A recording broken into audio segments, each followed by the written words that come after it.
because you sometimes just kind of reach that point, after dealing with it. It's like, first off, it's like, okay, I'm a little irritated, and then it gets builds up to that point where you're like, Ray finds an in Bruges with the phone, like, it's an inanimate object. You're an inanimate fucking object.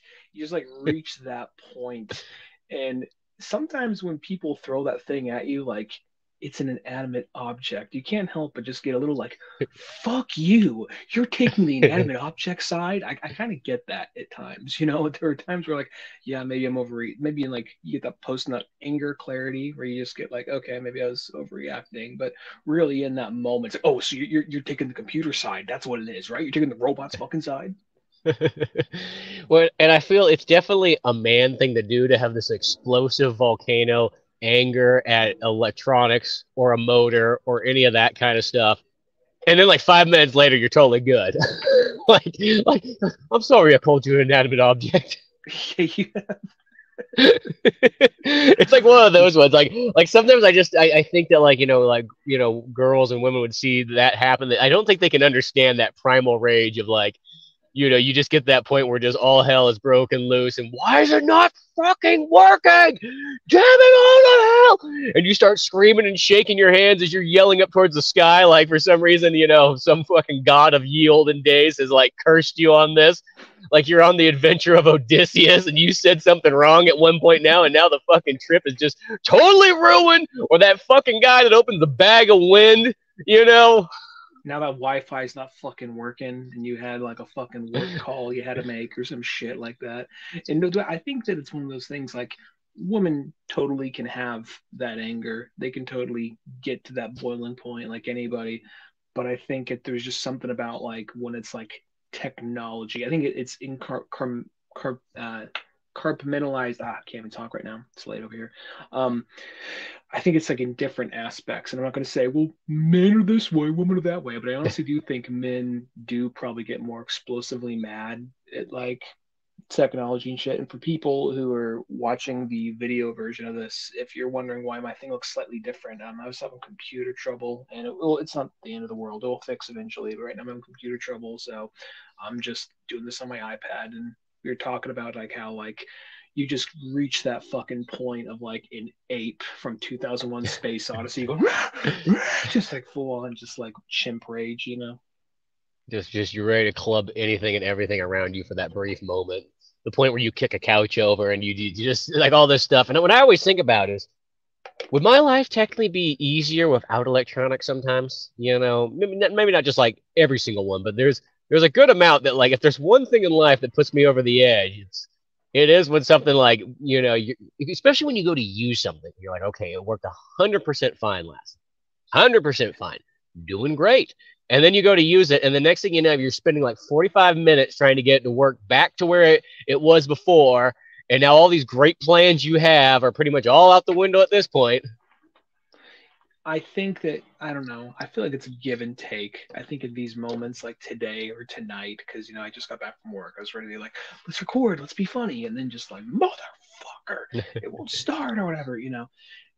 And I think in those moments, you're like, you know what, I can just, you just wait for like the lights to go out, like, at last, my time. You grab a spear and jump out the window or something. No.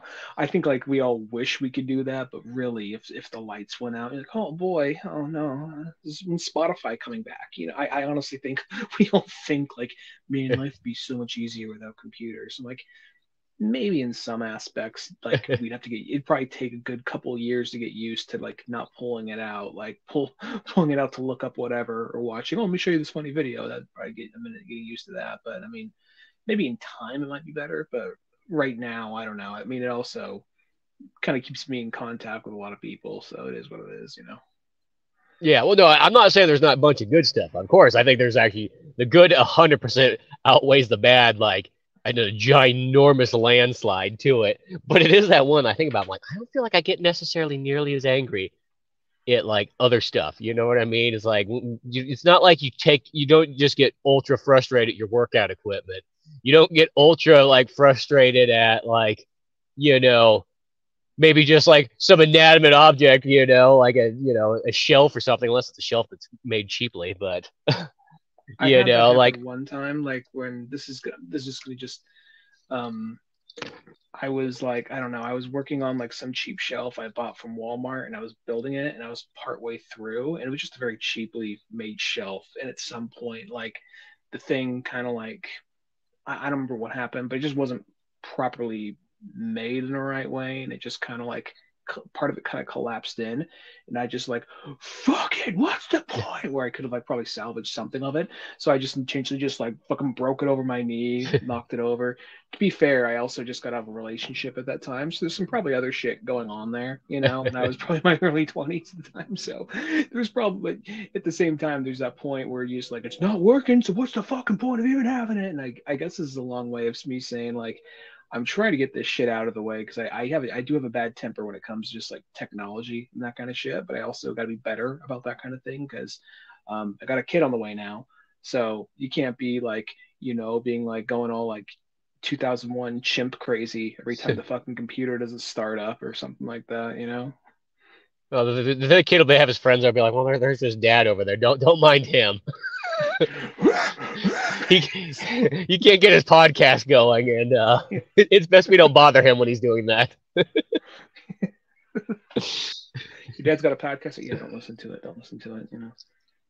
Yeah, don't tell anybody in school about it. Like, just don't. But yeah, no, it is that thing. There is the one thing though that like some people don't understand too, like when you get the ultra frustration though, but then you finally solve that problem. And even though you were yelling and swearing and cursing the old gods and all this stuff there, when you finally solve it, you have that feeling of like, aha, I have taken it down and I have conquered it, and now it will do my bidding. I am the master here. You get this one glorious moment feeling that like, it's like that rush sometimes is almost worth all that pain and suffering you had to go through to get there. Yeah. It's kind of like, it's not the same thing, but it feels like a greater feat than what it really is. It's like when you're chasing around a fly in your house and you're high. It's kind of like that. You think you just fought a fucking dragon, but like, I would not know what that is. I just know that was a really boring Breaking Bad episode, is what I remember that as. That was like one of those ones I watched the episode like, that was the stupidest fucking episode. Like, I mean, at least it didn't have the side characters that I hate, like the retarded son or like the bad wife or the bad wife's sister or any of those other ones. At least I can at least give it credit there. But it was just like one of those ones like, somebody got a little too creative last night and had an idea to save a couple of bucks on a season. Well, related to something kind of related to Breaking Bad, kind of. So Breaking Bad, I don't know, you probably don't hate the actor, but a character you hated in Breaking Bad is going to be in the Sonic 3 movie. They haven't said who she's playing yet, but she's going to be. Is it the wife? No, it's the wife's sister, the girlfriend who ODs. Oh yeah, I don't like that character either. But there's a lot of characters I don't like in Breaking Bad, unless it's like Walter White, or the Chicken Man or something like that. Like, he's about the only characters that like were solid. You're like the only person who I know who's like, Breaking Bad is so fucking mid. You're the only person I know who doesn't like Breaking Bad. I know, that's people tell me, they're like, oh, that's like the best show ever. I'm like, half that show is really good. I'll say half that show is really good. Then there's the other half that sucks. And so you're kind of having to put up for it. You're just waiting until it gets back to Walter White, because all that stuff's great. If it's Walter White doing some cool gangster shit, then it's great. The show's amazing. But then it's like it gets to all the other stupid side characters, and even Jesse at the end, he starts becoming such a bitch. You're like, dude, just fucking put him down. Bring in that Irish boy. That Irish boy at least is willing to work. Yeah, that dude's a full-on fucking man now, Jesse Clemens. He looks like back when he looked like Matt Damon. He's like now he's like in fucking he's in like, it's kind of funny when you see that guy who is just like the kid in Breaking Bad who is like the weird, awkward, creepy guy, and now he's like going to fucking Leo and Killers of the Flower Moon, like, listen here, boy. Like, oh god damn, the tables have turned. You Fucking know, Jesse Clements is telling about like Leo what time it is. Shit. you know. It's also Well, it's that's kind like of just fun. Go ahead. I was gonna say, well, that's like the classic Anthony Michael Hall thing. He's in the Breakfast Club as the nerdy guy, and whatnot, and then Weird Science and so on. And then it's like next thing you know, he's the bully in Edward Scissorhands, and he's all jacked, and he's like gained like 6 inches. That's him. Yeah. Jesus, I didn't know that. Well, and then from that point on, he played all those like tough guy roles and so on like that. Just comes back. You find out Jed Nelson just starts playing a bunch of soft boy roles or some shit like that. People with acoustic guitars. I don't think he did. I don't know what Jed Nelson did after Breakfast Club, but I'm sure Yeah, yeah, one of those. I know he's in like there's like a couple movies that I can't think off the top of my head, but I know I've seen of him kind of post them. But like that was kind of it. It's just like 90s came, fade out. That's what happens sometimes. I mean, you can't keep it going forever. Remember, there's that point when we were younger, because there'd be the actors we grew up with, and then you would like, just kind of like, I don't know, you like, why they stop in them movies? You kind of look back long enough, like, oh, this actor right here was only in a lot of movies in the '70s. Oh, this actor right here was only in a lot of movies in the '60s. You get those multi-generational actors that last, but they're like, oh, it is probably more common than not for this actor to pop up a lot in one decade and just have bit parts in TV shows and a couple movies here and there throughout the rest of their career. I'm not saying that's a bad thing. It's just a very common theme, it seems. More common than like a Leo or a Brad Pitt or a Will Smith. Well, it goes for like a lot of things. This goes for like just many of kind of, I guess you would say, celebrity slash even like business kind of things. Is it a lot of times there's like a 10-year glory period that a lot of times people will have.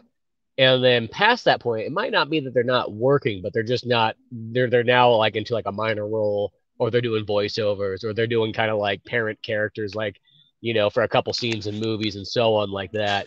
I think the same thing. It's like, you see that with like wrestling too. It's like the guys will have like a 10-year real strong stretch. And that's where I think some of those guys like The Rock was like, that's all you're going to get is that 10-year stretch. So I'm going to make sure that I jump ship and go somewhere else once that time kind of comes, But then there will be those people like that go the distance and like, be like a Ric Flair who is still like wrestling up to his 70s. Well, I feel like by this point, I feel like most wrestling, not all, but most wrestling is kind of like an audition for film later. It's kind of like, let me show I can do this, because how many big wrestlers actually became successful movie stars after the fact, So it's kind of more common now. But I almost think, because so I think that sometimes they just read the writing on the wall. Like, I don't want to be like fucking getting hit in the face with a fucking chair for this long. So what can I do where I can still like, be buff and be in good shape, but Yeah, no. Well, it's like even nowadays, I was watching the Royal Rumble like a couple weeks ago, and it's like, it's amazing because it's like, it almost feels like there's just like, it just circulates through so many characters. I know you don't watch wrestling, but so I'm not going to get into specifics here, but. So is Royal Rumble basically like the Super Bowl equivalent or something, or? No, that's WrestleMania. Royal Rumble's the one where it's like they'll have like 30 guys coming into the ring like every minute and a half until like there's only one guy left standing, And they have with the girls too, and it's one of those ones. There's like a handful of people that kind of stick around. You're like, okay, those are cool, and then there's just so many people just like fresh face. It's like they'll be gone in like 2 years, and I know that's probably how exactly it was back in the day too, But it just feels like it's almost like one of those ones like nowadays it's like you go to wrestling school. You hang off the rest of the kids. You go on to WWE for a little bit, NXT. You do your thing. You make up your goofy character like it was like a theater class, and then on to the next person. I imagine there's sometimes that thing, because wasn't like they almost literally developed their characters, because didn't Rock start off as a good guy? He was like a whole Hawaiian themed character, but no one took him seriously. So he's like, fine, fuck you, I'm gonna be the bad guy. And then he eventually became, can you smell the Rock's cooking? Became all edgy, did the eyebrow thing, and then he did the Rundown, and then the Mummy Returns first, I believe, yeah, and just kind of let out of it that way slowly. Yeah, no, that's kind of how it was. It's like, well, a lot of those ones, it's like somebody comes in and it's like, okay, we want you to be this character, and you're like, well, I'm not really comfortable doing this. It was like The Rock. It's like he's like, I'm not really just a smiley type guy, even though ironically he is kind of nowadays. But back then, it's just like let me do something different, because he'd go out there doing that, and that was right in the Attitude Era where it was like, fuck the baby face. We want the anti-hero guy. We want the guy who's gonna drink beer and kick his boss in the nuts. just imagining just kind of like, okay, we got a character for you, kid. Like some guy's been training his whole life. He's jacked. He's like, 24, prime of his life, just ready to fucking go, ready to be like the next like, uh, I don't know, John Cena. I don't know him like you do, but he's just ready to fucking go. And like, okay, but we got a character for you. Like, all right, what's the character? The moist boy. What? You're just really moist. You're just wet all the time, and you always look like you're kind of scared and kind of nervous. Like, I don't know if I can do that. The whole thing is you're so slippery. You slip right out of the grip, and they kind of just chase you around the fucking like the stage, and that's more of what it is. And like, is there another way another angle we can come at this? The funny thing is that BOI to reach out to them to all the kids, to all the Zoomers out there. it's that a character like that is really not that far off because there is like a lot of just like dumb gimmick characters. You're just like, okay, that's what you're going with, And as I said, the weird thing about nowadays is because nowadays I feel like it has sort of like it's not everything, but it's attracted like sort of a different thing. So back in the it seemed like from like literally the 90s on backwards, even 2000s on backwards, I'll say.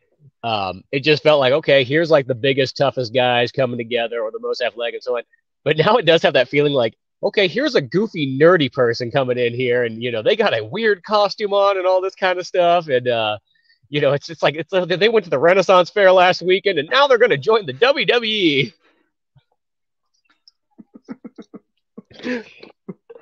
You just get some ones where it's just like I almost am having a hard time believing this guy's actually, you got to suspend the disbelief a little bit. How is this guy going to be like, champion here? I like there to be like the disappointed dad themed character. Like he's just like a guy in his like late 60s. He's not like in the best shape, but he's got that kind of like just like big, gruff kind of dad strength, Yeah. Like he's kind of flabby, but he's got some of that raw dad strength. And he just kind of like, he comes in the easy boy and he has maybe like 4 people on each side just kind of bringing him in like he's a pharaoh or something like that. he's drinking beers and he chucks them at like the audience. Yeah. He's got like a TV remote in the other hand, so there's no TV in front of it. He just like, and like for the first, for a while, he's like, oh, who's this old man trying to getting off his ass? And immediately this guy knows like the things that are just going to like destroy him. She's like, Samantha never called you back, did she? You ever wonder why? Like he just knows somehow all like their deepest, like not their character, like them, the actor, like just like, like, wow, you let Bethany get away, didn't you? Like, that's not the line. Oh no, but no, you crossed the line a long time ago. You know that. Summer of '85. Come on now, you know what you did. Like, it wasn't my fault. It wasn't my fault. That's what you always say. Always running. No matter what you do, no matter how many faces you sit on, no matter how many like suplexes you do, it's not going to change what you did, boy. And like, stop it. Just like shames him down. He doesn't even fucking fight. If it is maybe like when he actually gets out of his chair, maybe that's where he just has that raw, just like not even like a punch, like a big old backhand to the face or something like that. I just like the idea that he's just wearing just like he's got like a wife beater on that's all stained, then he's got just funky old sweatpants. Funky sweatpants, socks that don't match, Yeah, exactly. Oh, but yeah, no, there's still cool moments and stuff throughout stuff there, but yeah, it's weird how like it is like a different ball game of all kinds of stuff. It was interesting. You know the guy CM Punk, right? Sorry. He was on a Kevin Smith podcast many years ago. Well, whatever. He had like his first wrestling match back again in like 10 years. And I was just like, damn, that guy looks really old. He used to be like a boy, it seemed like not too long ago. And now he's just this grizzled old man. It looks like somebody's father just came out to wrestle. He's probably like 2 years older than us, which is the weirder part when you think of it like that way. Well, that's what 10 years does to you, So yeah, it's one like of those ones where you see that you're like, oh, well. I feel like I'm not saying this to toot my own horn. Like I feel like I'm kind of aging somewhat gracefully. I mean, I'm still in my 30s. I'm not 40 yet or anything. But at the same time, like I feel like when it happens, it's gonna be just like sometimes you look at like sometimes you look at like some like Asian woman and they look like they're like 24 until like they're in like their like early 40s and then suddenly they hit like 52 and just boom just goes down, you know. Not all, Yeah. not all, but I'm just noticing that sometimes it just like comes in out of nowhere, you know. Well, that's almost like black guys too. They can be looking like young, young, young, young, and all of a sudden they just get gray hair. It's like, whoa, what happened, man? You look like you just aged overnight. Yeah, where just like that's the only thing that really changes. Beyond that, like yeah, like there's a whole phrase like black don't crack. Like yeah, that's true. You don't really see you don't you don't see the wrinkles coming. It's just the hair really. Yeah, exactly. But well, I noticed that myself too. When you look at kind of other people that like you kind of know, and like maybe if you run into somebody from like back in school days and so on like that, and you go, oh, that person looks way way older than I do. Wow, that's interesting. I imagine once maybe the kid is here, and then I have the stress of being a dad and all that kind of shit. Maybe that's where just like start losing this hair. I have a little balding spot, not balding spot, but I have a little, not balding, but a little thinning spot, just a small little thinning spot right here. That just might go straight bald as soon as like the kid, by the time the kid's two, for all I know, you know? Just start looking like F is for Family Dad. Yeah, I just be Bill Maher, Bill Burr's Punch that character. fucking wall! I'm gonna put you right through the wall, damn it! Just the best line in that show, though. It's just like, what's for dinner? Free food. Oh, fuck you, care. It was something like that. I don't know. What's for dinner? Free food. Well, because I mean, that comes back that literally comes back to all the electronics things. It's like that stress thing. It's like that's what gets people. That's what ages them faster. You know what I mean? So that's what you think about, like when you sometimes go like ape shit on like something. You're like, oh, that probably lost a couple of days. Well, I just can't be doing that in front of like first off, because I'm not gonna make this all about like the dad cast, like where it's just like, I'm gonna come in every. I mean, when it happens, hopefully I don't become that guy who just comes in like, you would not believe what my kid did today. As if like, you know what, like, kids? I used to hate kids on airplanes, but now once you got one, you just want to tickle them so they make the loudest sound possible, and then slap their ass so they have to run and cry up and down the stairs. It's the funniest thing ever, and everybody thinks it's the greatest thing ever. I know that there's those guys that give you that death stare, like the second we get off this plane, and we get into the restroom, it's going to be like that scene out of True Lies. But it gives me power. It makes me thrive. It makes me happy. Yeah, like I love screaming children in the back of the, it's like it puts me to sleep practically. If I must suffer, you all must suffer around me. I know sometimes it's like when you hear that kind of stuff, when people talk about that, you're like, whoa, whoa, whoa. Like it's almost like never forget, like, you know what I mean? Like you got to keep that in mind that other people don't give a flying fuck about your kid. Like they could care less. They would maybe go drown him out in the alley if it was going to shut him up in the movie theater. That's the thing. I know you like your kid, and I know you think it's cute that they're like talking during the movie. Nobody else does. Nobody else really does. And they know that they don't care. You know what I mean? There's only one thing holding them back. It's called the law, and they just don't want to mess with that. If it was old-fashioned times, believe me, this would be it. You would be there too. You would all be thrown out in the back in a pit, in some like nameless grave, and they would go back to watching their movie, happy as a fucking clam. Behind the movie theater, just the pit they have directly back there. You ever wonder what happens when they pull guys out of the movie theater? Like one of those ones, like, oh, there's a place. You ever notice how they never come back either? I still think that if like the person they're like trying to wheel out is being rowdy and all that, they should pause the movie, turn the lights on, like we got a fucking show, guys. Let's see some fucking hands fly, man. Let's see that smoke. That's how that's if the guy's getting rowdy, like, oh shit, let's get the ding ding ding, get the bell going. Yeah, exactly. Just like challenge it out or something like that. State your claim here.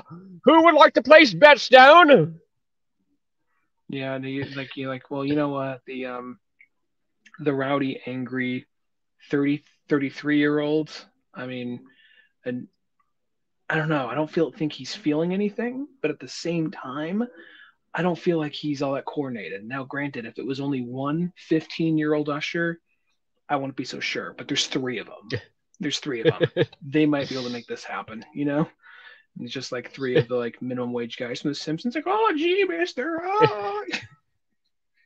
Just those. Well, that's half the times I feel like when you got boys like that, like they're like, one, they don't get paid enough, they don't have that strength, and they have no care. Like, what are they gonna do? It's just easier to like out of sight, out of mind. I'll just leave and go to the next screen. Maybe it'll be safer there. No, I think they just need to hire some true like Roadhouse like bouncers to go in there and protect these movie theaters. You need the Dalton. You need the Dalton of movie theaters. Yeah. He's gonna take this one. Are you the one that's spoiling the post-credit scene for the new Marvel movie? Yeah, what's so what? I said in the last 3 screenings, what's the big fucking deal? Like, why don't you step outside? Gets a knife in the shoulder, like, like no big deal. Throw him in the pit with the others.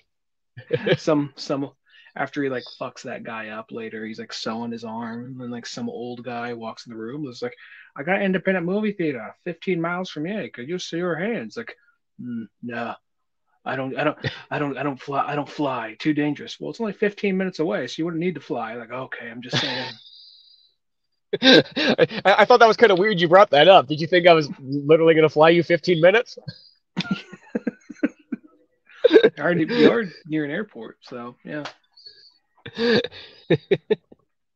a new Roadhouse movie coming out to Amazon.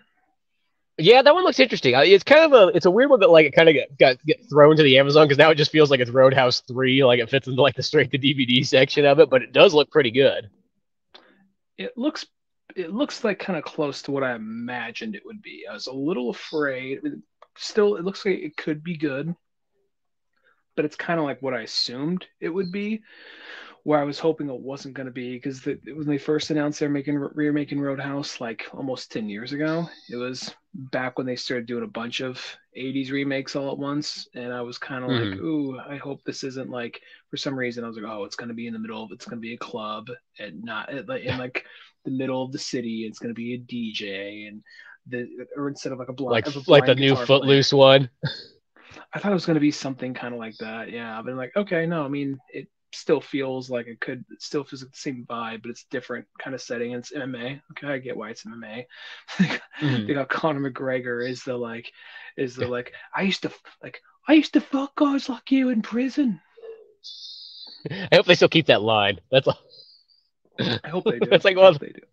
That's a classic one. That's the only thing is you always kind of wonder with newer movies because a lot of times the biggest problem to like remakes, which this shouldn't be, but they always are like a lot of times softer. That's the weird part about them is like a lot of times they get toned down, especially in horror movies. Like when you think that they should be like, oh man, they're going to amp up the violence and all that stuff. It's like a lot of times like, no, we're going to make it feel safer and easier to jump into and, not scare the kiddos and stuff like that. But, well, I'm wondering what they're going to do, because if they are going to blatantly just go for the throat rip thing, or if they're going to like make it a more gruesome or surprising death. Because the thing about Roadhouse is most of that movie isn't like, I mean, it's violent enough to be an R rating or whatever, because it's violent enough for its R rating, but really it's only like, I think the thing I like about Roadhouse is it goes from 0 to 60 so fucking fast. Because, it's just like, okay, we're just stopping some assholes from like starting bar fights or whatever. And then all of a sudden it builds up like, well, I rule this town with an iron fist. So, I'm going to fuck with everybody. I have a friend that drives a fucking monster truck. Only one thing I can do for that. Like, you couldn't just buy the fucking property. You just had to like, I'm just gonna have my friend just roll over all the used car lot with the fucking monster truck. And then like Sam Elliott, like, okay, Sam Elliott got the shit kicked out of him, whatever. And then he like just look at it like, what? It was sad. Like, yeah, Sam Elliott's dead. It's sad. But when he walks out, like Sam Elliott's just laying on his side, like, all right, let's go. He just turns him over, just knife in the chest, like full on, like that little kid in Fist of Fury, or Big Boss, knife in the back. Yeah. Like, Jesus, where the I was not expecting it to go there. And then he just goes on, like, just goes from like fighting thugs in like in a bar to being full on like, I'm coming for you, like riding a fucking muscle car through the fucking front patio of the guy's house with a gun, just unloading on fuckers, you know. So I mean, I hope the movie goes to that level. I don't know if it will. I could see it maybe being tame, having that kind of like, it's not by Michael Bay, but that Michael Bay kind of aesthetic, you know.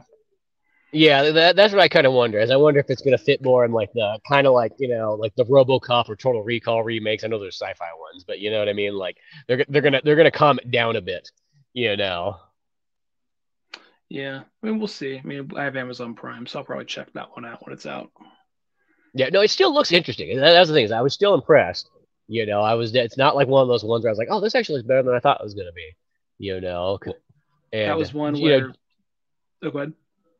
Oh, I was gonna say Jake Gyllenhaal, whatever. Like, even though he's kind of an interesting choice, I will say he's one of those actors though that does go above and beyond. Like when he does stuff, like he does put a lot more effort into it than most actors would, and all the roles he kind of does. So I always have to give him sort of credit.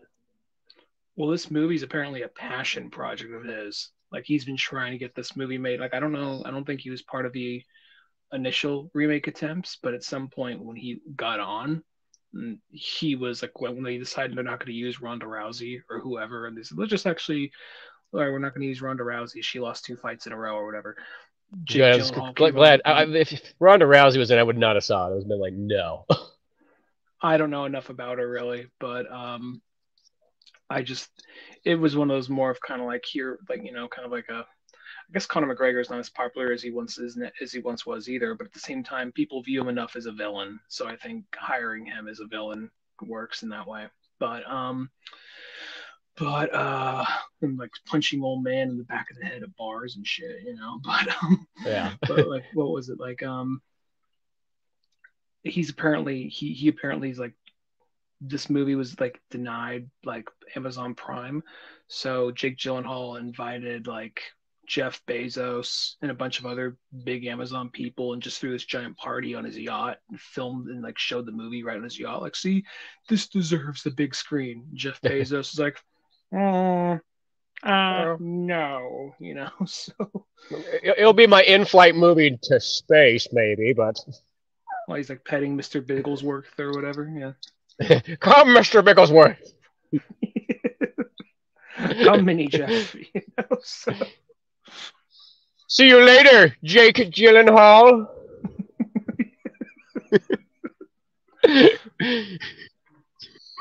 Yeah. I could totally see that. So. Yeah, it's one of those ones. At least it's as I said, it still looks interesting. It's bummer it can't really go to theaters, but it's one of those ones where I think, as I hate to start saying that's I think a lot of people like kind of producers are looking at like, we get a bigger bang for our buck in a sense by not putting it in theaters, in a sense, because there's all this extra money we have to spend to put it in there. So if the movie's not going to be like a prime candidate for like a big blockbuster, we're just not too sure. I think there's a couple of big. I can't remember. A couple of big movies coming out this year still that are going to like Furiosa is luckily going to theaters still. So yeah, and that's actually directed by George Miller. So I'm looking forward to that one. That's always one of the best parts, is when just like George Miller, he's practically almost 80 years old, still doing it. Oh, another thing that leaks back to Sonic. Apparently, there's a little girl in that movie who I guess is playing young Furiosa in a flashback. She's going to be in the Sonic movie too, and she is a little blonde girl. If that gives you any idea who she might be. That's actually kind of interesting. I wonder if they're actually going to do it. You think they're going to shoot Maria? You think they're actually going to shoot Maria? That'd be I don't know. I feel like Sonic 3 is at that point where like they're at that point where they know, because of the Mario Brothers movie, they know once again they gotta be ballsy one more time and up the ante. I think it's like one of those ones. It's like the battle of it's literally the battle of Sonic and Mario once again. It's continued on just like it's the 90s, but it's like in the cinema, and I feel like Sega, or at least Sega and Paramount don't want to lose that footing on having that like high end kind of like competition movie. Well, I'm hoping because they haven't. I thought way more of the movie was filmed, but apparently they were just filming the a lot of the CG animal stuff. They're filming a lot of that during the strike, and now the strike's over. They've kind of come out and officially confirmed this person's back, that person's back, and we're starting filming soon. And from that, that's where they revealed that that girl, Kristen Ritter, she's in it. They haven't said who she's playing, if she's voicing or playing somebody, but she's going to be in it. Yeah. A few other people, and she stood out to me because she sounds like someone who could be good for Rouge. And then there's the blonde girl, the little kid, who I think that could be Maria. So I don't know. Yeah. We'll see though. But at the same time, they also same day they announced that they officially announced Jim Carrey is back, which I kind of figured he'd be back, even though he says like, I think I'm going to retire, but I figured he'd probably be back for just one more, you know. And Yeah. then they also had what was oh yeah, they revealed the not actually a trailer, but like a 20-second little like clip of like showing the logo with like a rendition of like Live and Learn. Oh, that's actually pretty sweet. I hope they have that actually in the movie. It's an orchestral version of Live and Learn. It's you only hear like a part of it. It's only 20 seconds long, but you can kind of tell, you can kind of hear the main beat of it. Like that's Live and Learn, and oh, the logo looks like Sonic Adventure 2. Oh, interesting. It's funny because they also have they're like, oh, we're gonna re-release Sonic Generations, but just a shadow one. That's just the difference. I'm like, oh, that's what you're going with. Like I always thought that was gonna be like some kind of re-release of like Sonic Adventure 2 or something like that. And it's like, oh, Sonic Generations with Shadow. Oh, I mean, okay. I mean, it's something new at least. I mean, I'd like a re-release of Adventure 1 and 2, but shit, I mean, it's new. It's more gameplay of what's mostly a pretty good game. No, yeah, Sonic Generations is pretty solid because it's like on Xbox you can get every single one of those. They still have them on the store there. Um, and I played through that one only a couple years ago, and it's just like that one's pretty solid. I don't really care for the 2.5D levels as much, but I like the 3D ones a lot in that game. Yeah, I think they're really doing a lot of synergy shit with Shadow. They're really trying to get him in the minds of people leading up to this movie, which is coming out at the end of the year. So Yeah, no, I think that's the thing is they're going to kind of work that. It'd be interesting to see if what else. I mean, what else they kind of have going for like Sonic game wise, or if they're going to add anything to what was the last Sonic game? Sonic Superstars. yeah, Superstars, and I think they announced there's going to be because there's a leak. There's Sonic Generations, and then like something with Sonic and Shadow, which was assuming that's Sonic Generations, and then there's some other like they said some other boost style gameplay coming out. So something that's not Frontiers, but something more akin to Colors or Unleashed, but new. So I don't know. Yeah, so well, hopefully, because Sega still had that thing where they're like, well, we're going to bring out a bunch more series now. Don't you fret. We're like, we got Shinobi and we got Golden Axe and all this stuff. I just hope they kind of deliver on that Jet promise. Grind Radio. Yeah, Jet Grind Radio and everything like that. Which that one's actually more like the interesting one. Like, oh, you're gonna go with Jet Grind Radio? It's like, yeah, because some fucking other indie company decided to put a game out that was pretty much like a Jet Grind Radio 3. So fuck them. We're gonna do our own. It was Jet Grind Radio and Golden Axe. There's Crazy Taxi, I think, for some reason, which is like that's like that one's kind of another interesting one. Streets of Rage had like a 3D version of Streets of Rage. Oh yeah, which that's technically is pretty much like Dynamite Cop. That's in a sense 3D Streets of Rage. But I'm kind of like, don't get me wrong, I'm happy they're finally doing something other than Sonic and Coleco machines or whatever. But at the exact same time, I'm like, I want it to be good. I want it to be good, but you guys are Sega, so there's really a 50-50 shot of how this is gonna go, So hopefully they just got like some indie studios or some studio that's really good to like just here's the IP, do what you guys do.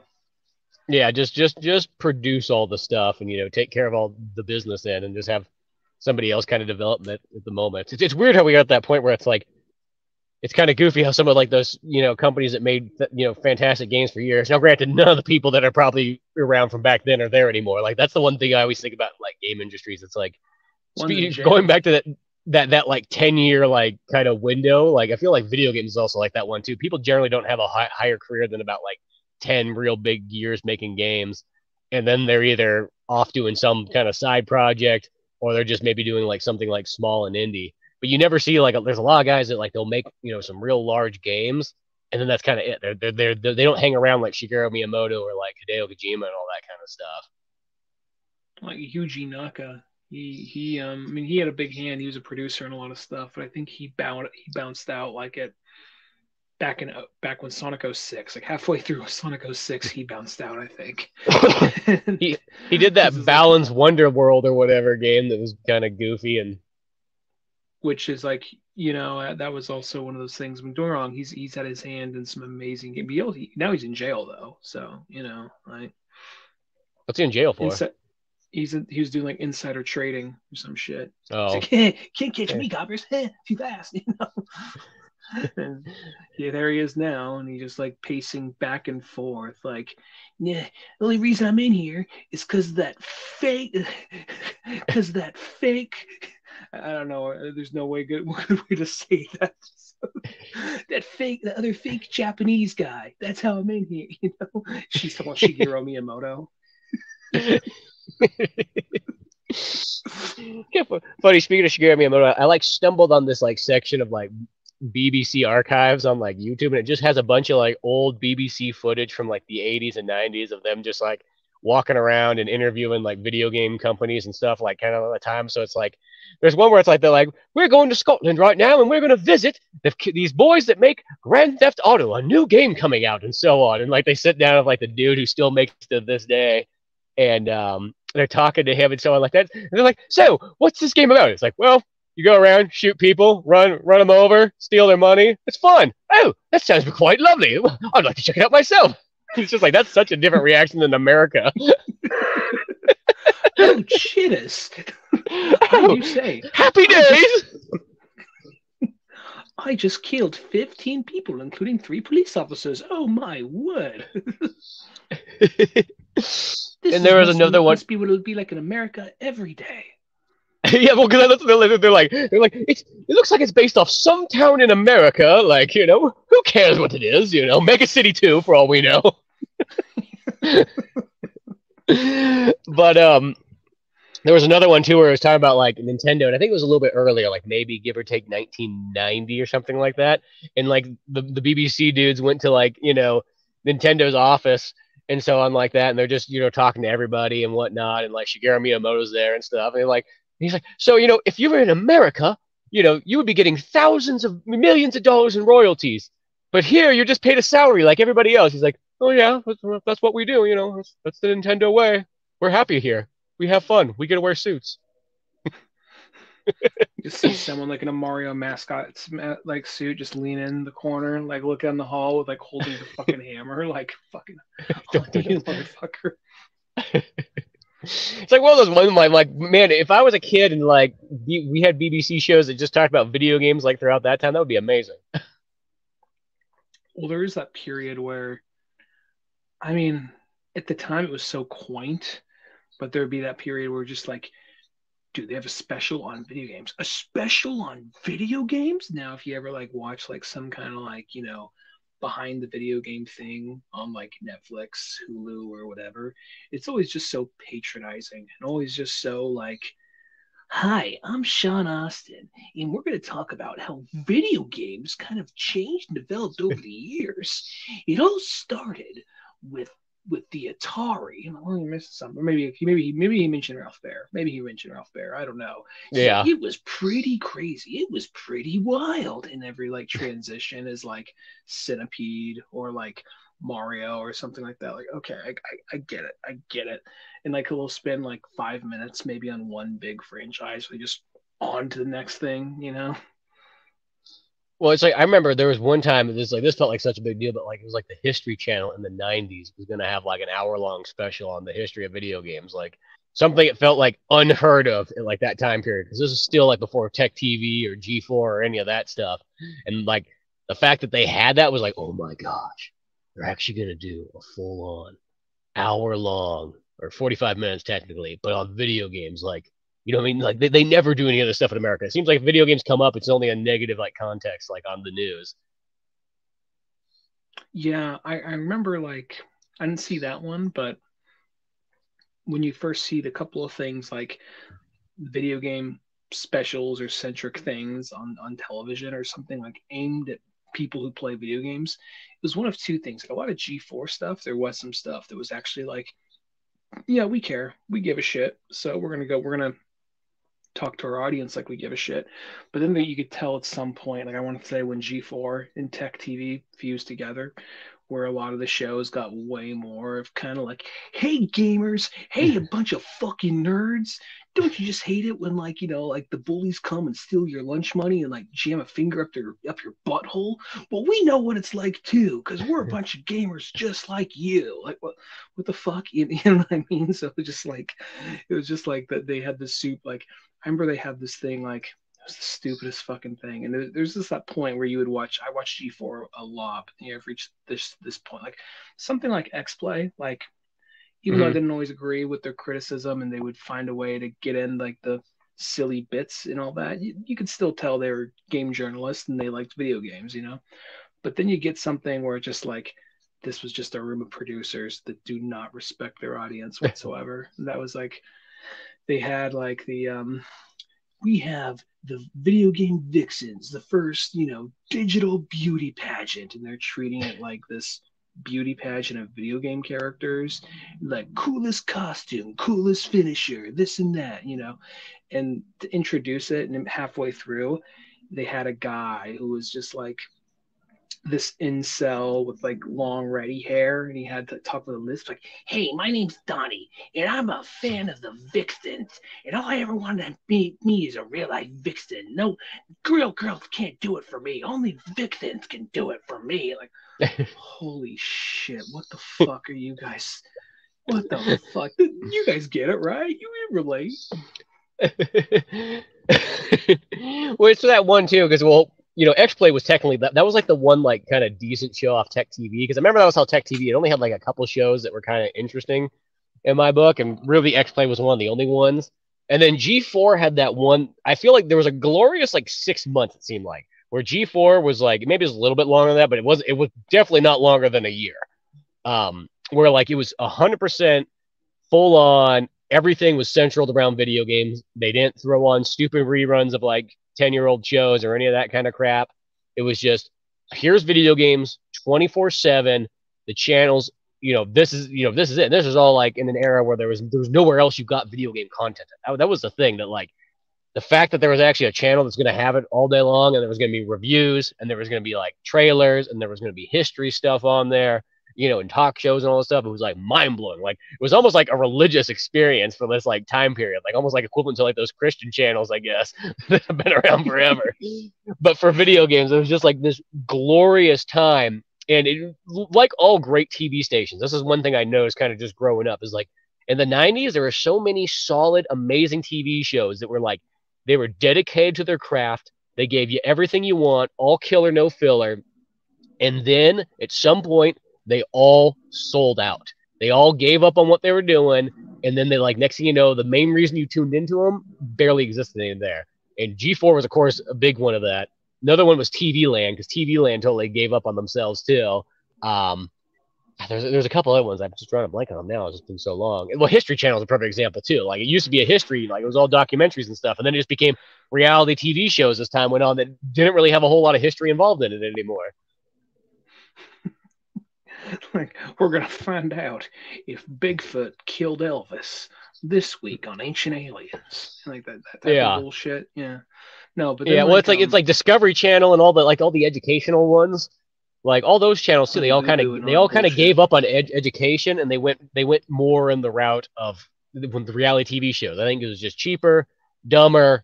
They got higher. And then the next thing you know, it's like, why am I tuning in anymore? Or like TV Land. When TV Land started playing new shows on there, it's like, get the fuck out. Like the whole point of this station is that I'm supposed to be able to watch sitcoms from the 50s to the 80s. The second that you have a brand new show on in the 2000s, no, that's not what we're here for.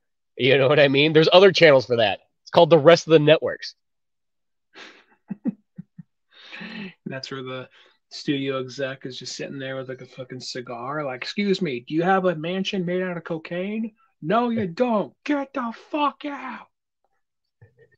And it's like, granted, there's got to be something going on though, because obviously all those stations did it. So it goes to show that probably playing to a more niche audience back in the day just didn't pay the bills. Obviously, there's no reason why all these stations would have done it if they were just rolling in the bank from their normal scheduled programming.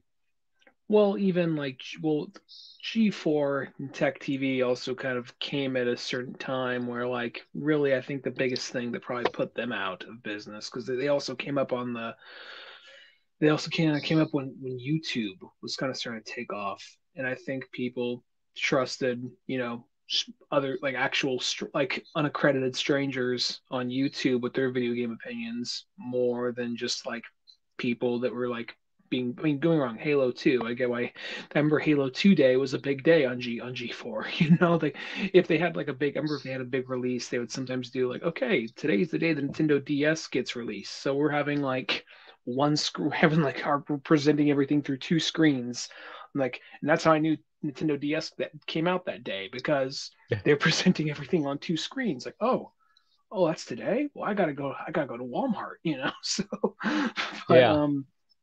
Well, I but don't then think like, YouTube actually had anything to do with it, because Tech TV or G4 was pretty much dead before YouTube even came out.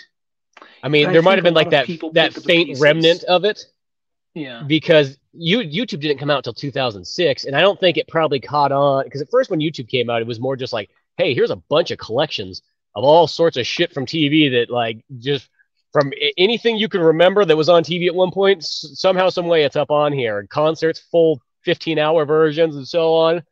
And then I think it was like, by about 2008 was when YouTube started having a lot more of like the quick, shorter, like, here's people talking the camera type stuff.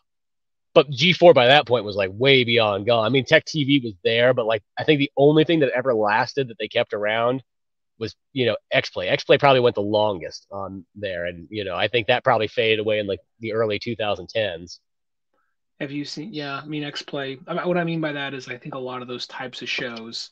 Because I remember Attack of the Show being good. Like, I wasn't always interested in what they were talking about, but I thought Adam Pereira had good chemistry with the rotating co-host he had and all that. So, and Yeah. XPlay was good, but it was just kind of like you were really just watching it for three shows by the end. Maybe originally you're watching it for five shows, and you're like, oh, this has potentially to build up to be something more, and then Tech TV came in and kind of like made it worse. And you could actually kind of see some of the spending. Because I remember when they had one of the big, like, first big video game awards on like G4, it was so overproduced. It was so big and so like flashy, and so like it's like Tommy Lee and Pamela Anderson were the leads, and they had like a sketch in front of everything. And at the time, Was that the one where Stan Lee was dressed up as Revolver Ocelot? yeah, and at the time, it was kind of cool because it was just like, oh my god, it's finally getting recognition. Stan Lee and Hideo Kojima hugged on stage.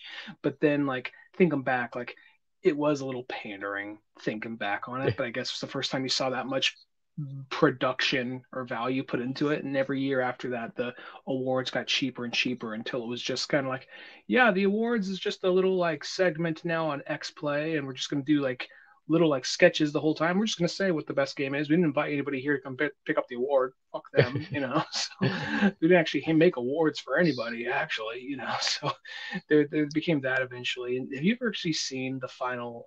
I mean, I only seen the clip of it. Did you ever see like the last episode of X Play, the last one that Adam Sessler was on? Yeah, because I remember tuning into it, like, I don't think I ever saw the last episode. But I remember it's like I tuned into it like later, kind of like in life, and it was like, oh, like it's like those ones like Morgan Webb. I don't know what the hell happened to her. It's just Adam Sessler on there now, just standing there alone, like still talking shit on games. Well, it was Adam Sessler and then some other girl. And then the last episode that Adam Sessler's on, you see him like he's sitting there looking at the camera. Then he kind of looks. He's like, and the girl's closing out. And he's like, yeah. Let's tune in next time. Like he's looking off the stage. It's something. and then like next episode, just slow pan back. Next episode, he's not there. He's not there the next episode. So it's like you could literally. I'm not laughing at the fact that he lost his job. I mean, he got another job. He's doing. I'm sure he's fine. But like, Yeah. the idea that like you could literally see him being like, "Fuck!" Like two guys walked in on like just off camera. Like, what the fuck are they doing here? Well, it is weird because that was like the last show. I mean, that was just like Attack on the Show, or Attack the Show, whatever the heck it was called. Um, those were like those ones. They're like those are the Tech TV big shows, and then like it merged, and then they pretty much killed off all the other G4 programming, and then it kind of went in that direction. And the fact that I mean, I'll say this: the X Play had a pretty good run. They probably had a decade. See, they had that 10 years. Going back to that 10-year thing, they had about that 10-year run. You know, that's about what you get. If you can get that 10 years, you know what I mean? You can't really complain. Yeah, if you can get that 10 years in. I mean, he's still doing game journalism. And then Tech TV, G4 even came back for a minute and they kind of reached out to some YouTube people like the completionists and whatnot to be part of it. But then I think after a year, it went under again. So, yeah, well, it's one of those ones like, yeah, I think it's like we're past that point where it's like you're never gonna be able to have like that kind of like big network style of what they were going for. It's one of those ones you always kind of wonder like if that G4 would have even came out even earlier, like in like the actual 90s, because as I said, it was a glorious time period of probably give or take what do you think 2003 to 2004, and then it kind of lasted a little bit longer as like the half-ass version. Well, it lasted a while as a half-ass version. That G4 went for probably another 6+ years. But if it came out like in the 90s even and kind of like aped it earlier on, like during the N64 PlayStation 1 era, it'd be interesting to see how that kind of went. That would have been interesting. Yeah. I mean, by then they're just like, who's gonna watch this? Kids and people who can't get fucking laid. Like me. I'm looking for division. See, that's my fucking point. That's my fucking son up there, damn it. Like I'm literally up there hustling him for money because I realize that it's like a freak show here, and my son's a freak and he's worth money this way. I didn't think he was ever going to be worth money, but lo and behold, he found a way to be worth something. I at least have to give him credit there. I don't want to, but I kind of have to. It's hard. It's hard, really. A little bit of me dies inside. The same thing happens if I look him in the eyes. Now, Isaac, take your Sprite and go in the back room. Go in the back room. Don't say anything. Nobody, go. Get out of here. Give him his gushers. Yeah, give him his gushers. Just throw like 3 bags of gushers in the room. Like, go, go, go. Just runs in there. Just like, lock the door. That will get stuck in his braces for hours. He won't bother us for a good long while. He has a real hard time figuring out how to clean that out there. Yeah, I'm not going to show him. Fuck him. I don't care if it's going to make the dental bill worse. I'll pay for it. If it means that's 3 more hours of him at the dentist office and not in my mansion with 35 rooms, I'm fine with that. As long as he's not in one of those 35 rooms. Even the shed in the back where we keep him, that's too much. It's too close. Yeah. One thing that's kind of neat though is I found that somebody on YouTube uploaded all the G4 Icons episodes, which was always like my kind of favorite show from back then, because that was the one where like in a time when nothing like that existed, it was like here's little like 20-minute segments of like the history of like individual games and so on, and they were pretty decent. And then I went back, and when I found that on YouTube, I went back and watched through like the majority of them, like a year or two ago or something like that. And I was like, oh, then they still actually hold up pretty decently. I mean, of course, all the history ends in like 2001. It's like that's as far as like anything gets. You're like, oh, I forgot how old these were too.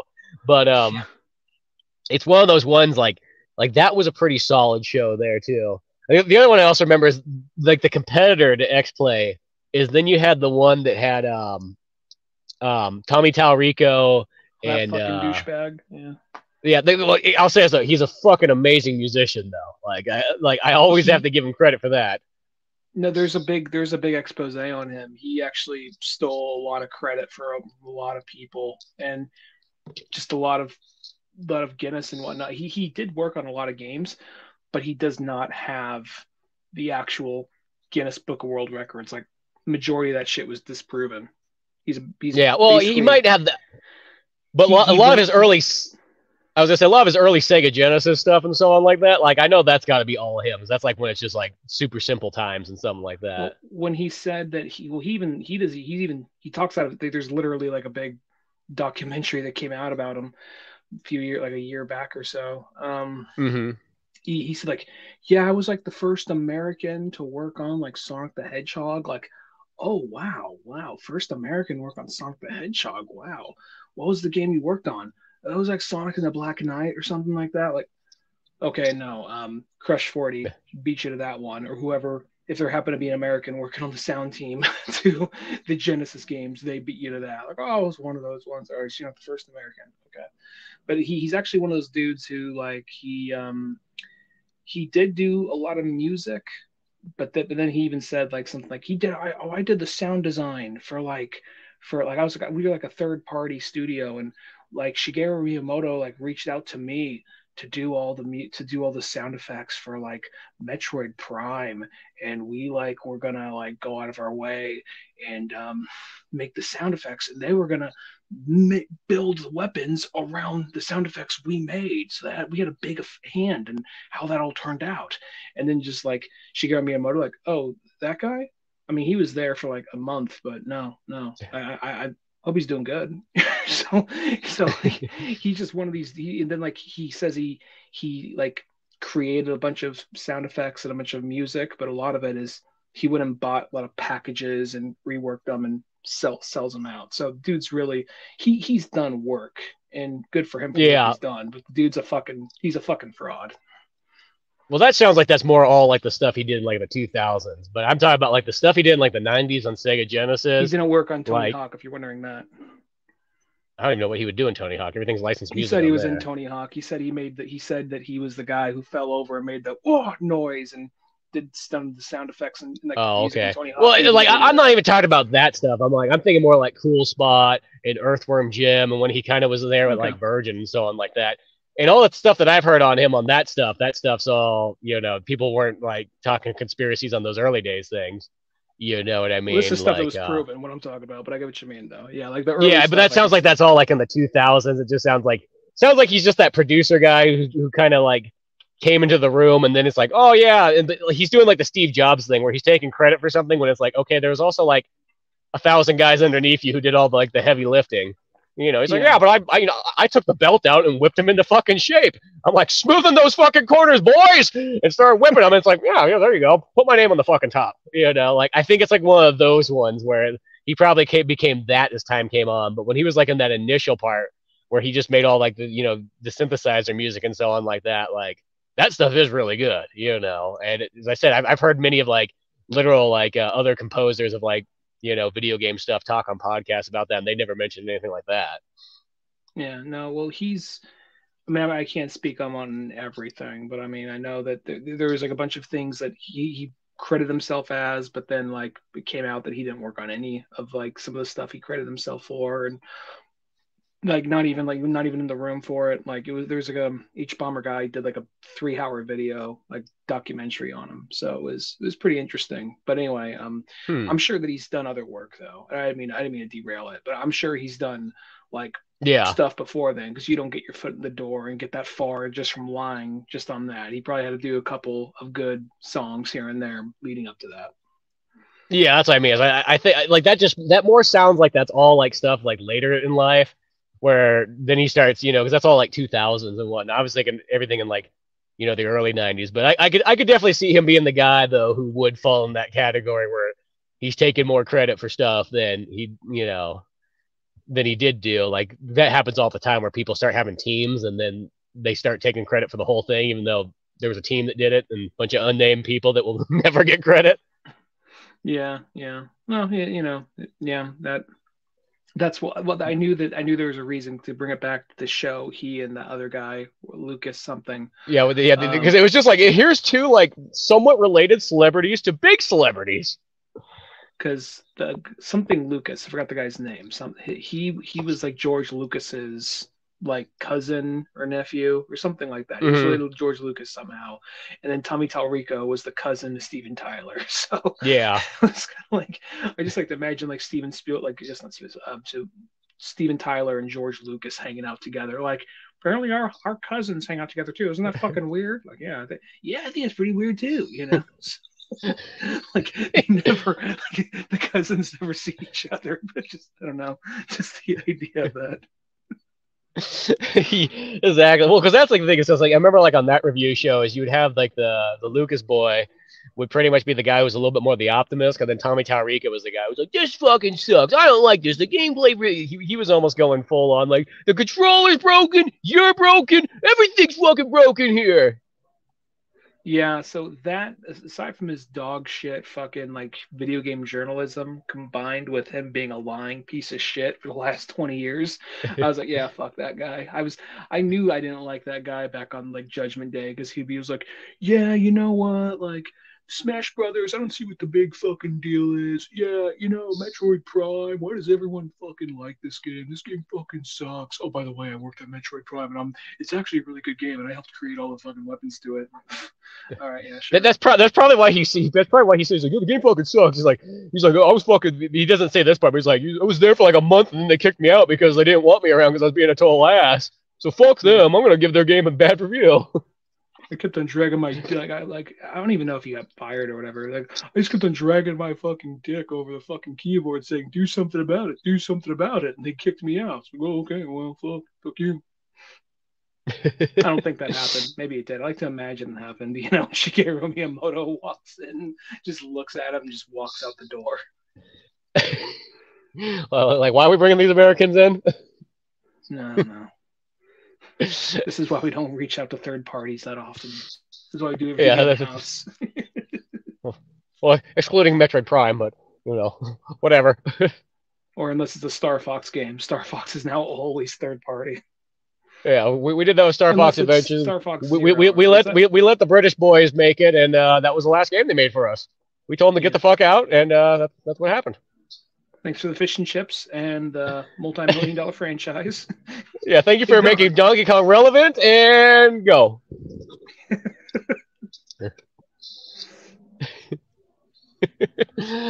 but but yeah, it's weird to think of like just that time period where there was just all those interesting G4 shows and Tech TV, and when it's just that weird period where like when there was very little coverage of the things you love, so whatever you got, you were grateful for. Even if the guy was given a bad review, like it's one of those ones like nowadays, if I've turned on something and the guy was like talking shit on a game I liked, be like, fuck this guy, I'm not watching anything this guy ever does again. YouTube, never send me this stuff again. But like back then, you'd be like, yeah, that guy's kind of an asshole. Or I remember they'd be like, Adam Sessler would be like, yeah, I fucking hate Resident Evil, and be every single time be like, that fucking asshole. But you would still watch it because you're like, this is all we have. We're also going to see it. Yeah. Yeah, I know he's gonna talk shit on Resident Evil every single time it comes up, but it's one of He those talked shit ones. on like they talked shit on Dragon Ball or any anime game until Dragon Ball Budokai 2 came out.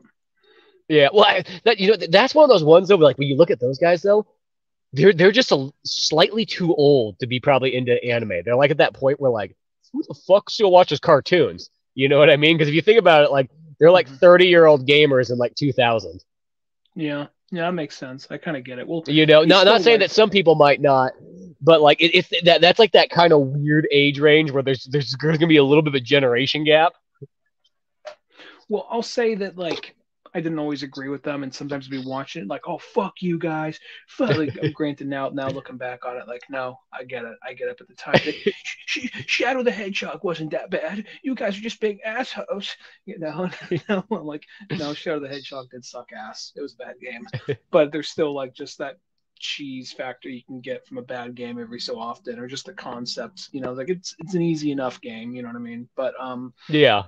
it's sometimes you also get that thing where, yeah, I mean, people also change their opinions in time. So I wonder if any of them feel like they've changed their minds or opinions on certain stuff. Who knows? But I don't know. I Yeah. feel like it depends on the critic. It really depends on the critic for me. Sometimes because I listen to Double Toasted, and there's one of the critics on there, Martin.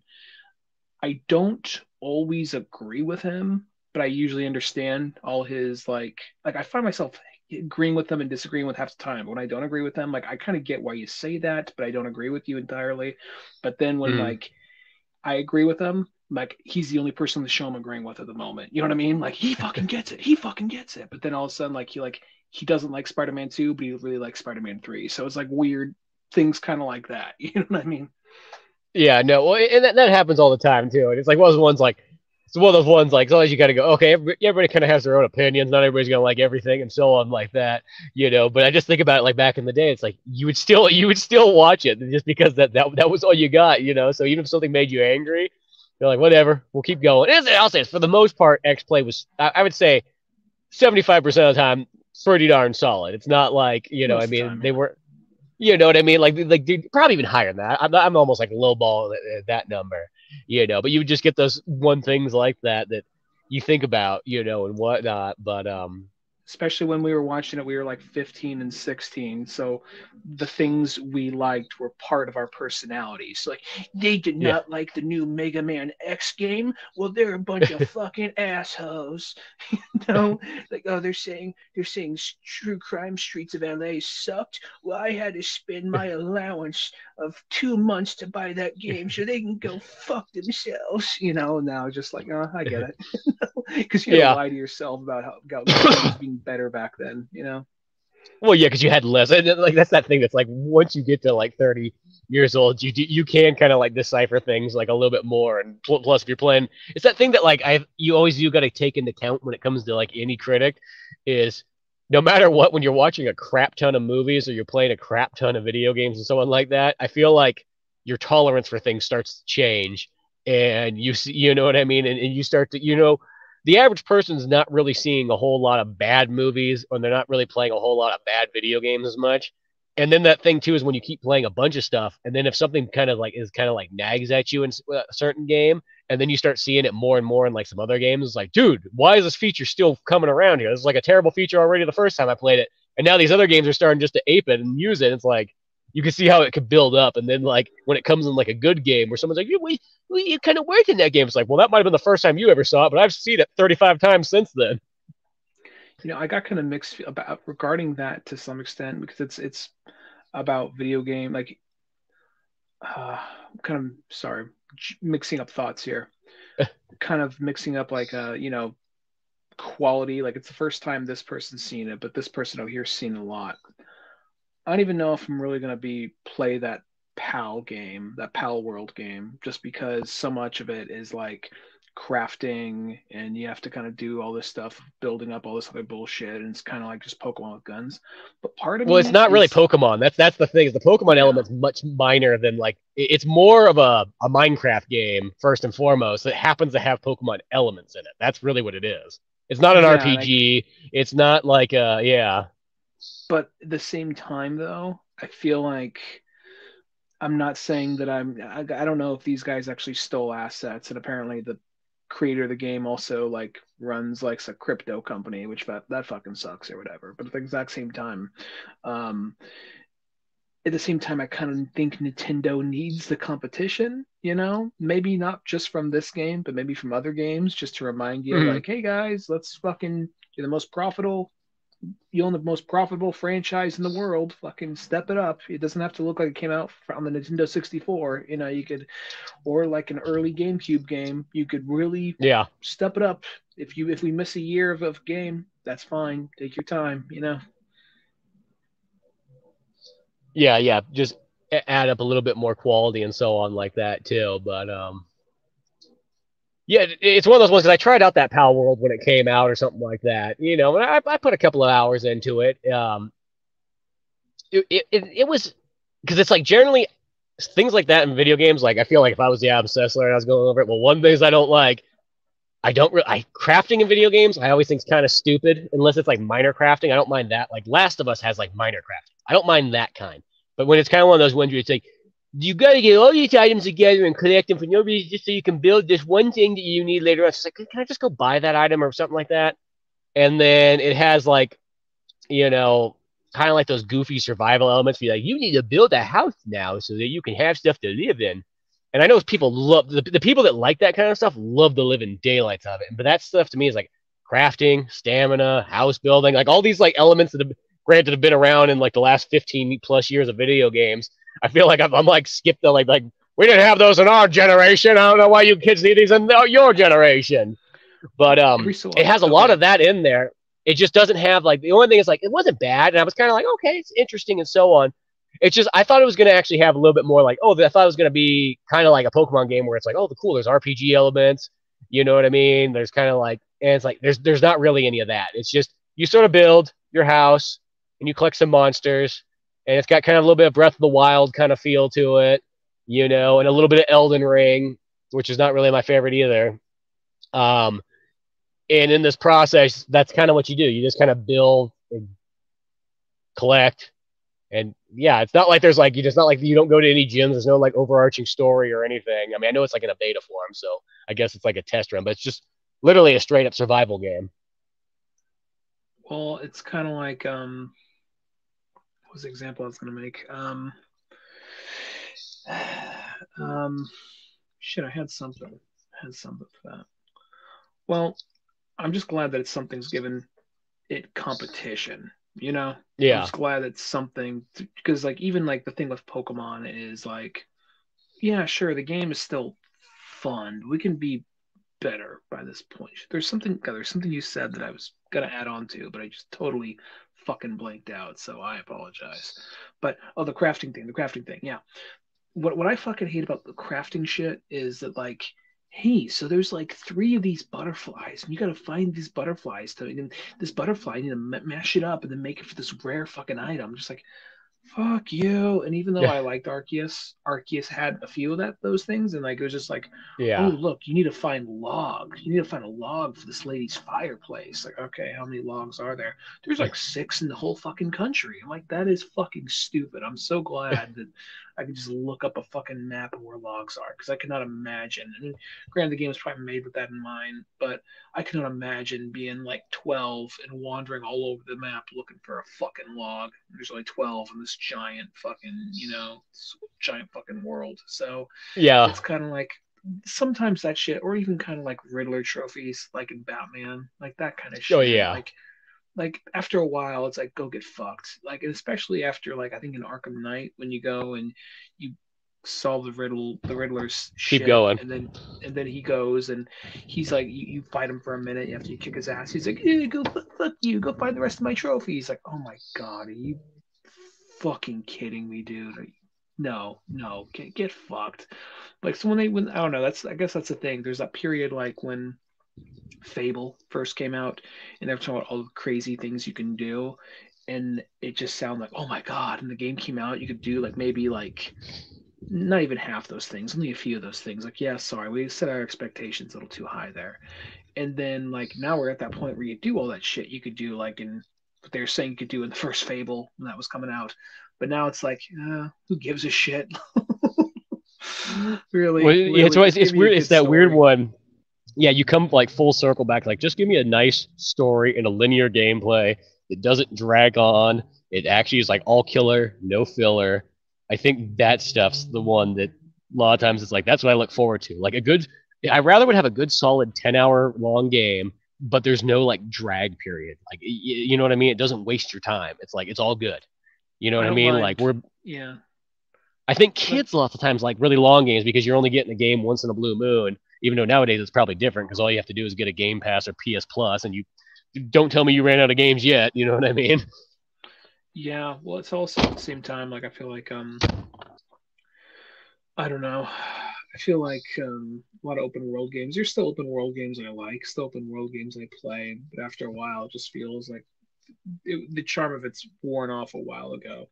The the monotony of just kind of like do the same five missions over and over and over. And part of you at first, that was enough just to kind of breathe it in and take it in, but just kind of loses its charm after a while. So, but going back to like Batman for a second, did you hear about all the aside from being I'm not sure if you've played it, but apparently aside from being a very like buggy looter shooter, did you hear about some of the other controversy about the Suicide Squad game?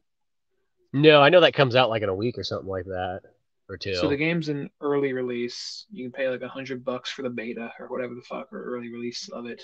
Yeah. And apparently, aside from just being kind of like Fortnite-esque like service, like games as a service, looter shooter kind of gameplay.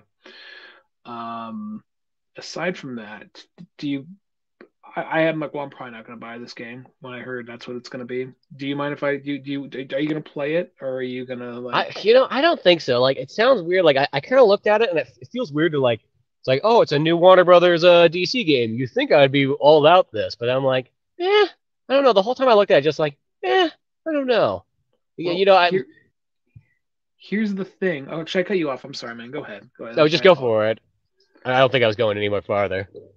Um, so it takes place in the Arkham universe, and it's called Kill the Justice League. So I'm like, all right, well, Yeah, maybe something is going to happen where they reset time or do something like that, or maybe you don't kill every member of the Justice League. But apparently, yeah, I mean, who knows? Maybe DLC will come out and they change it. But yeah, you apparently kill the entire Justice League, or the at least four big members of the Justice League, and that's that. And they kill Batman off like so anticlimactically, and it's just like, what the fuck? Like, so like when they because Superman's not the final boss. Apparently Brainiac's final boss, but hmm but the way you bring down Superman, I mean, maybe they have kryptonite bullets you had to get in the earlier mission. I don't know, but they're just flying around shooting at him, and he's shooting lasers. And when he dies, he screams, goes ah, just like fires lasers in his eyes, just drops to the ground dead, and that's all it is. And I'm like, Just drops around dead. There's a fart sound. yeah, exactly. And like then like Kirby Enthusiasm song plays or something. No, fucking Batman and like fucking, Flash, like Captain Boom. Like, here's the thing. If it wasn't the Arkham verse, that'd be fine. And even if you killed off all the other members of the Justice League in the Arkhamverse, that's fine. But if there's somebody you don't kill off in the Arkhamverse, it's fucking Batman, because we played as this Batman through so many games, and we know this Batman more intimately and more better than other versions or iterations of Batman. So the Yeah, idea that they just thought like, oh, it's going to be edgy, oh, it's going to get the clicks, oh, it's going to start controversy. Like, no, fuck you, fuck you. You know what I mean? The idea that Harley Quinn is the one to kill fucking Batman the way she does. Like, don't get me wrong. If this was like its own separate continuity, separate yeah, universe, chainsaw his head off for all I fucking care.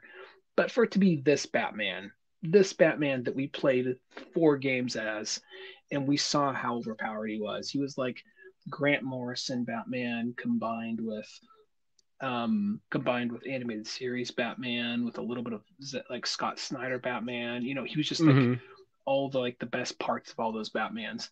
And the way they just like make you, he dies so anticlimactically. He gets his ass kicked.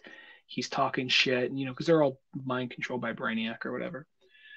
They plop him down like on a bench, and he's talking shit to them. And Harley Quinn starts talking shit to him, and then just like after that, she pulls a gun out his head, shoots him in the head, point blank range, and like, time for us bad guys to go save the world now. I'm like, oh my fucking god, are you shitting me? I yeah. know, I know what that Batman's capable. I've played 4 games of it.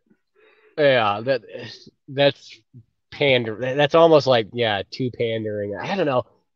As I said, that game just never really caught my interest the first time. Like, I kept seeing it, and it's just one of those ones. Like, I feel like I should, but I'm like, I don't know.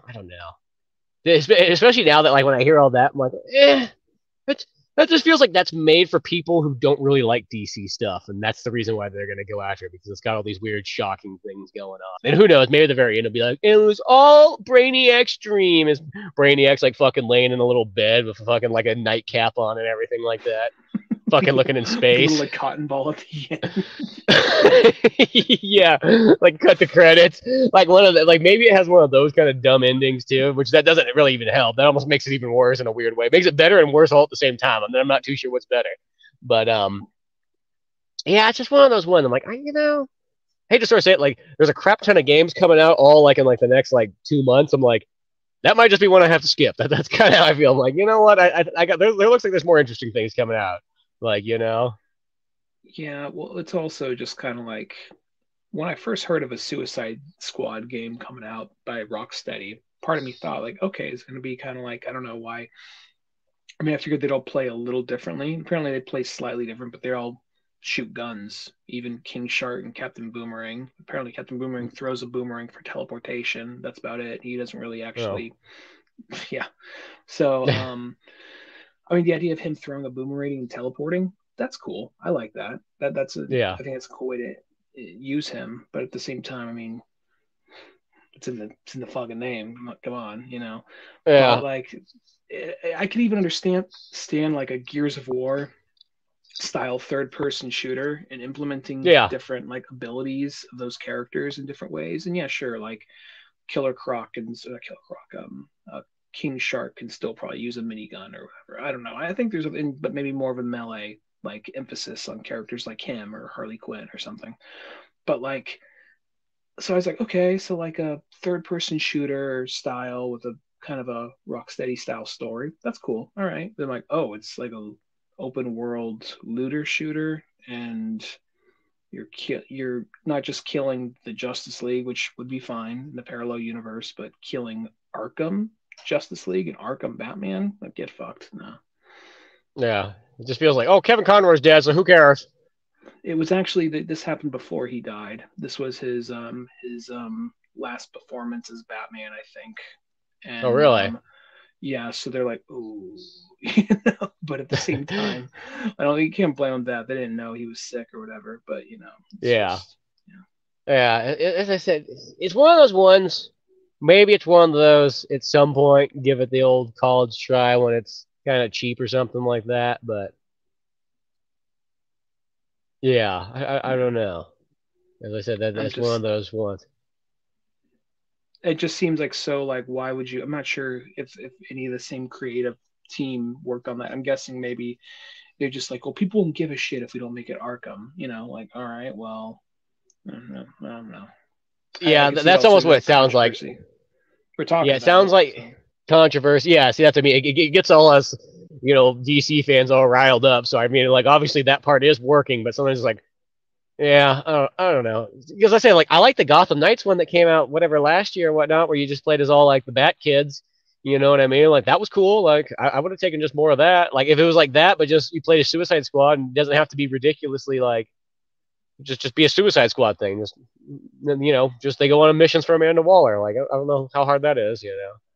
and the idea of like because I mean the world the way it still looks like because I like the interpretation of the DC universe through the Rocksteady lens. Like I like that, but at the exact Yeah. same time, just the characterization, the storytelling for that, it's like, oh, that's fucking horseshit. And the idea of like, you could, like I said, you could totally kill the Justice League. You could even totally kill like the Justice League in the Arkhamverse because we never saw them. We never Yeah. met them. So go for it. It's just don't kill the one character we played as for 4 games. And then it's Yeah. also combined with if it was just a separate universe, because I don't mind if they kill Batman or he's even dead at the beginning of the game. I'm sure he comes back at the end or whatever. But like, even if Batman, whether he dies or stays dead or dies again, whatever, in Gotham Knight, that doesn't bother me because that's a separate Batman.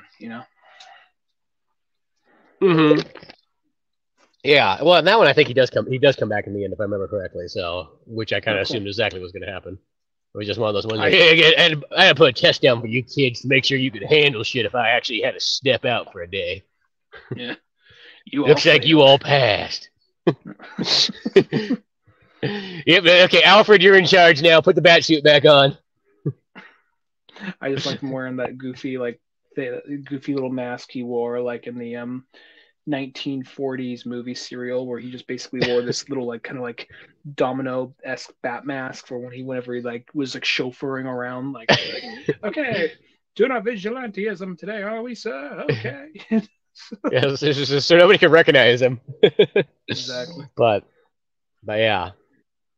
Well, yeah, as I said, it'd be interesting to check out. Maybe once like all time has passed and so on and whatnot. But yeah, it's one of those ones like maybe it will be good. Maybe it'll be kind of too weird. One of those ones. But Which one, Suicide Squad or? yeah, the Suicide Oh, Squad. That's what I okay, was talking yeah. about. that game, but as I said, there's too many other things kind of coming out. I mean, right now it's like, okay, there's already Tekken 8, the Prince of Persia game's out. And then at the end of the month, it's like, oh yeah, you got the Final Fantasy VII Rebirth thing, which still kind of, it's one of those ones like it's one of I'm not, that's definitely not really like exactly my Final Fantasy kind of style, because it's like made for like the kids that grew up on Kingdom Hearts. Like that's why I've kind of come to the conclusion is Kingdom Hearts is the game that ruined RPGs, because once that happened, that converted all the kids over from turn-based to action RPGs, and then it never really went back. But at the same time, it's like I'll still, I guess, give that Final Fantasy one a go. I mean, that the last 7 remake is one of those ones. It was better than I thought it was going to be. I didn't think I was going to like it at all, and I did kind of play it. I was like, okay, it's not so bad. It's probably something that I'd never come back to. You know what I mean? It won't be like Final Fantasy VII, the original one that you can play over and over and over and over again. But I am sort of interested to see where this one goes, because now I think it's going to go kind of completely different and not be connected too much to the other variation of Final Fantasy VII. I think it's going to start doing its own thing. I wonder if they do some super edgy thing, like where they flip it on its head. We're like, no, we don't kill Aerith, we kill Tifa or something like that. Like just. I literally think it's going to do something like that. I do not think Aerith's going to die. I think they're going to kill another character. I mean, like it's maybe they killed Kate Sith. They're like, oh, and nobody seemed to care. Cool. Like no one's really sad. Everyone just kind of looks like, oh, well, it is what it is. One of those ones. But I have a feeling they're that, or I think they're gonna even like hold the death scene off to like way later. I think it's gonna be like towards the end. You know what I mean? Like whoever does die, but she died like roughly at like a little over the halfway point originally, or like the 75%. No, it's like point. No, she dies at like the 25% point in like Final Fantasy VII. Yeah, it's at the end of the first disc. Okay. So like it's one of those ones where she's kind of dead early on, and I know that bothers some people. I remember I was that person like, oh, okay, it's not Tifa or Yuffie, fine with me. Let's keep going. Don't get me wrong, I like Tifa more, but I'm just wondering if they're gonna do something like that to like just catch you off guard, Yeah, I do. I do think there's gonna be something going on. So as I said, I'm interested to play it. It's definitely one of those ones we'll just kind of see. Like anything, if it was turn-based, it'd be probably an amazing game. But I'll take the half-ass Devil May Cry, whatever. I'm just. I feel like it's one of those ones. If you're gonna do an action RPG, you might as well just hire the fucking Devil May Cry guys and have a good action game, and then just throw in your Final Fantasy stuff on top of it. That would be the logical way to do it. But I'm just imagining. I don't mean to go back too far. If they did do something like kill Tifa off, like as soon as the game's released, and as soon as like it's been like long enough to the point of like where enough people got to the point where she dies or whatever. Just people at Square Enix are just sitting in like in their conference room. They just hear like a rumbling. Like, what is that? What is that? And you see a tidal wave of like looks like just like 28 days later of like fucking weebs and fucking nerds with Tifa body pillows over their shoulders. Like, how dare you? Like, close the gates. They just start firing at them. They're like walls. Like World War Z. It's like, yeah, the Eris fans are definitely like, they were sad and they let us know, but the Tifa fans are full of rage and anger. Our queen.